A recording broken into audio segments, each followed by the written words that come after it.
বাইরে পড়ছে প্রচণ্ড বৃষ্টি, আর এই বৃষ্টির মধ্যে সাথে থাকে যদি এরকম একটা পাকোড়ার রেসিপি, তাহলে তো পুরো জমে যায়। আমার তো বৃষ্টির দিনে কিছু না কিছু খেতে খুব মন চাই। তোমাদের কি খেতেই মন চাই?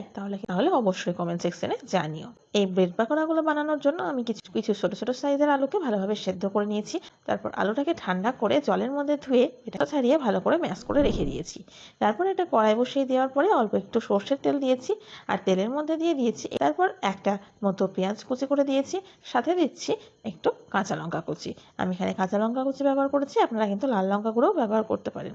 তারপরে দিচ্ছি পরিমাণ মতো লবণ, একটু হলুদ গুঁড়ো, কাশ্মীরি লঙ্কা গুঁড়ো। এবার সমস্ত মশলা দেওয়ার পরে পেঁয়াজটাকে লাল লাল করে ভেজে নিচ্ছি। পেঁয়াজটা যখন লাল লাল হয়ে ভাজা হয়ে এসেছে, তখন এর মধ্যে ম্যাশ করে রাখা আলুও দেওয়ার পরে ভালোভাবে আলুর সাথে মশলাটা মেখে নিচ্ছি। একটু কসুরি মেথি দিচ্ছি, এতে টেস্টটা খুব ভালো আসে। আর আলুটা এরকমভাবে নাড়তে নাড়তে দেখা যাবে একদম ঝরঝরে হয়ে গিয়েছে। তাহলে আমাদের আলুর পুরটাও রেডি হয়ে গেল। এখন আমি নিয়ে নিয়েছি 5 পিস মতো ব্রেড। এবার এই ব্রেডগুলোকে আমি কোনাকুনি কেটে নিচ্ছি। একটা কোনা কেটে নেওয়ার পরে আমি এর ওপরে পাউরুটি নেওয়ার পরে আমি এর ওপরে দিয়ে দিচ্ছি আলুর পুরটা।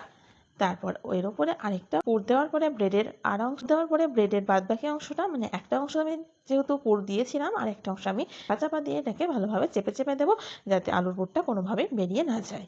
তারপর একটা ব্যাটার তৈরি করে নিচ্ছি। তার জন্য লাগছে অল্প একটু বেসন, পরিমাণ মতো লবণ, একটু হলুদ গুঁড়ো, কাশ্মীরি লঙ্কা গুঁড়ো, আর দিচ্ছি একটু খাবার সোডা আর অল্প একটু জোয়ান। জোয়ান দিলে টেস্টটা খুব ভালো আসে। তোমরা কিন্তু অবশ্যই জোয়ানটা দেবে। তারপর ভালোভাবে এটাকে অল্প অল্প জল দিয়ে ব্যাটারটা তৈরি করে নিচ্ছি। ঠিক যেরকম চপ বানাতে গেলে যে ব্যাটারটা তৈরি করতে হয়, সেই রকমভাবেই এই ব্যাটারটাও তৈরি করতে হবে।